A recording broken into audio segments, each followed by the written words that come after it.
everybody. Thanks so much for joining us today on our STEERus Weekly Grind virtual coffee break.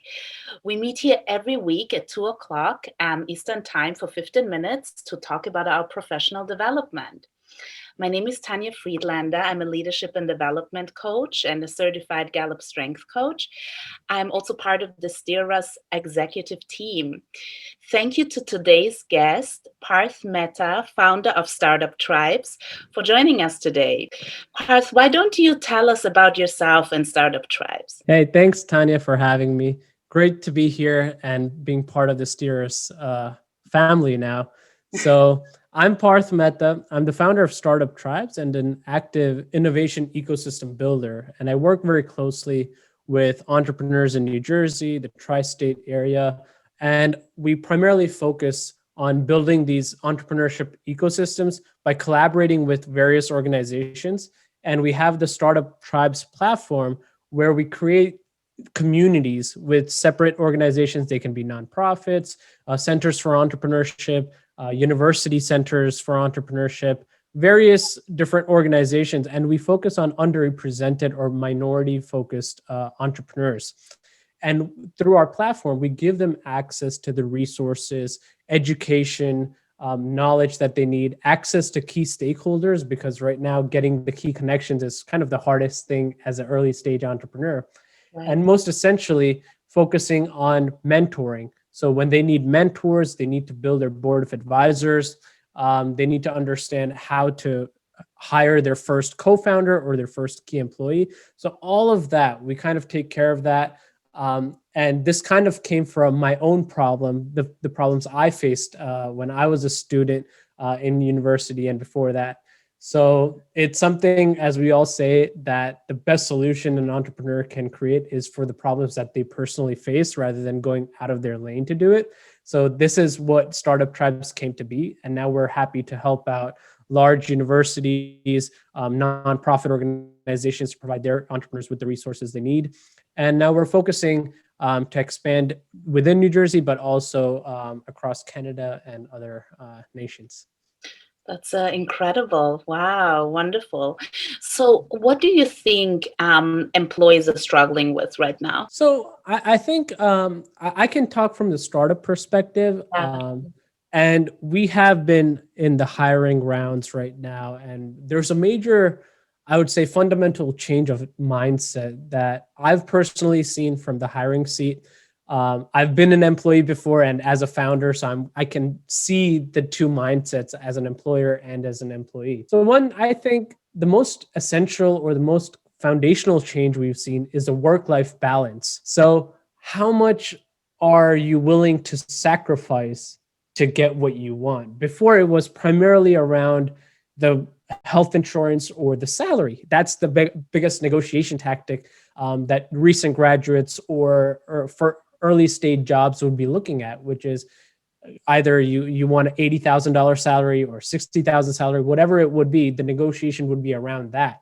Today, we're seeing negotiations happening around remote work, or how much time do you expect us to come into the office, or how much time do you want us to be reporting to you versus how much time is it organically asynchronous. So rather than 9 to 5, the focus is more on just getting the work done, whatever time you want to work at.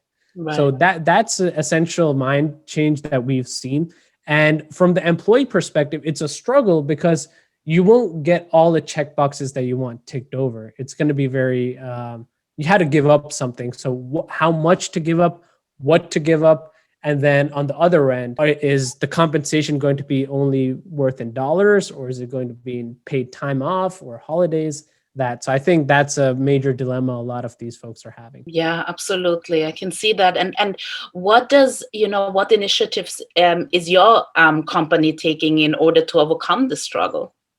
Yeah, so I think the approach I personally take and what I've told my HR members to do is everybody is an inborn salesperson. Like the youngest child, the newborn baby is also a perfect sales person, because they will not stop crying until they get what they want, right? So that's what a salesperson does, end of the day.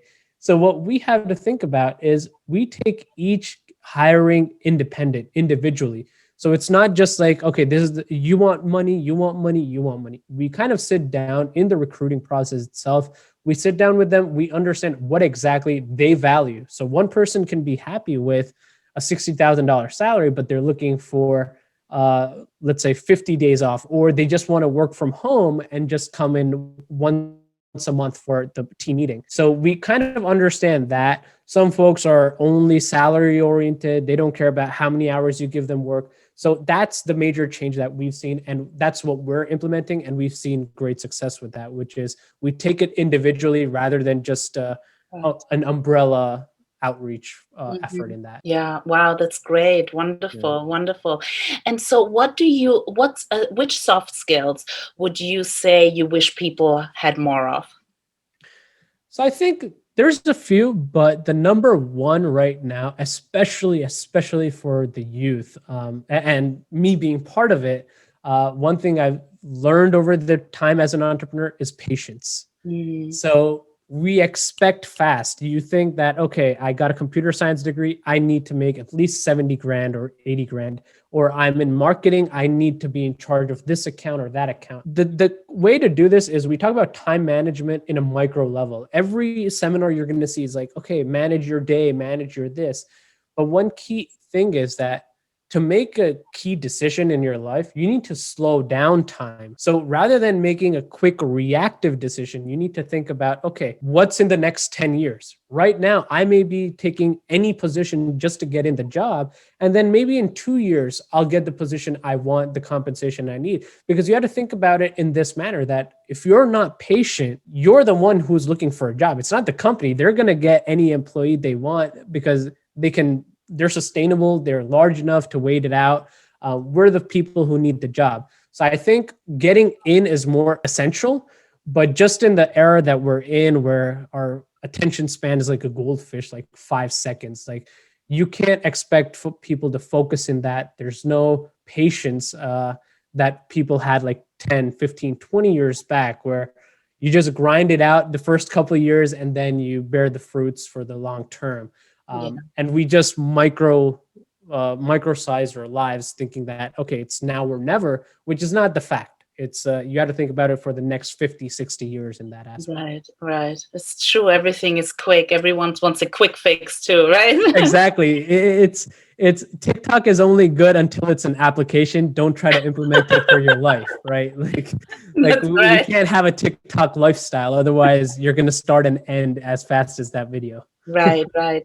So, what would you say is your message for educators and trainers to better support the next generation? Yeah. So I think one of the biggest frustration students have is professors or teachers or coaches. It's very, and it's not their fault. Whenever they're teaching anything, it's based on their examples, right? And their era. So, for example, you can take anybody in a classroom environment and they're focusing on how will the environment be when I go out.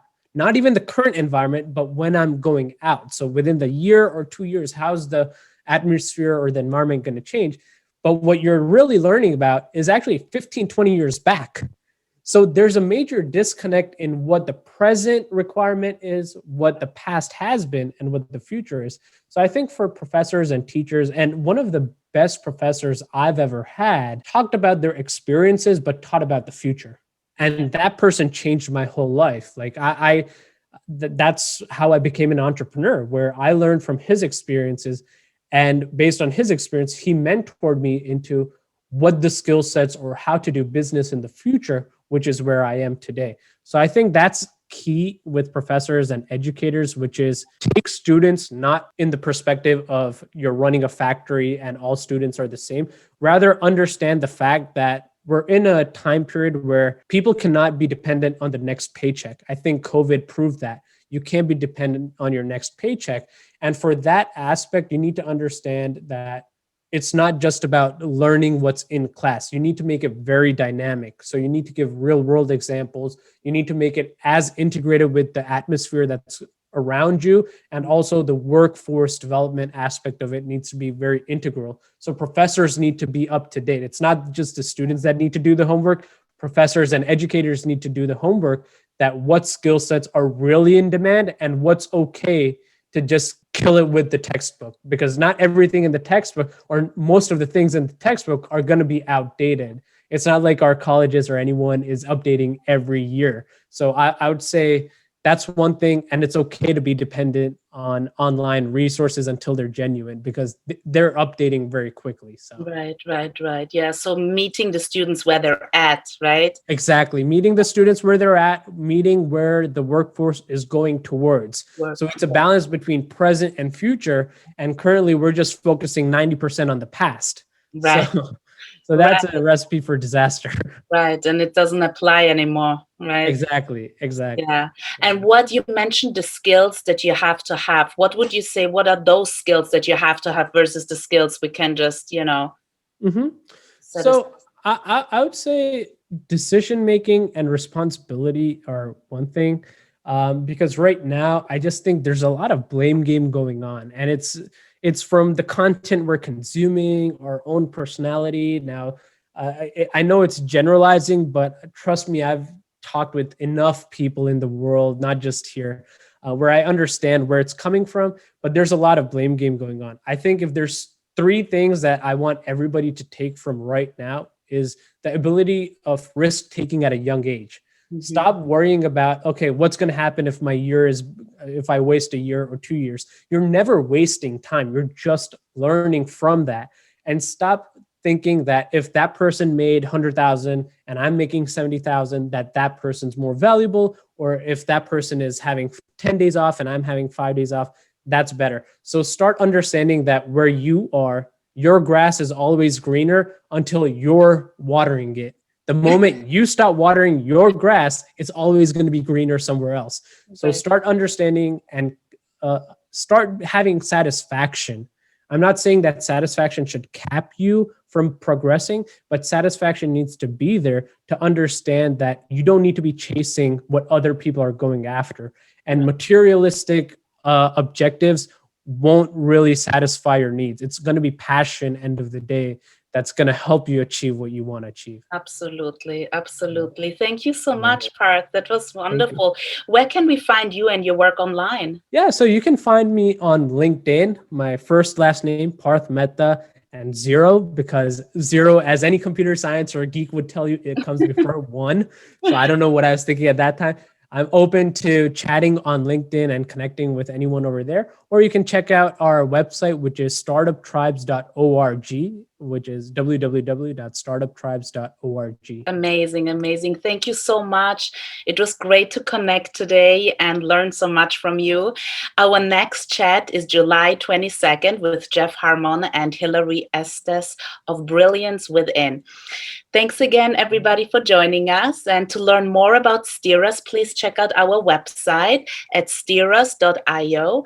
You can also connect on LinkedIn, Twitter, Instagram, and Facebook. Thank you.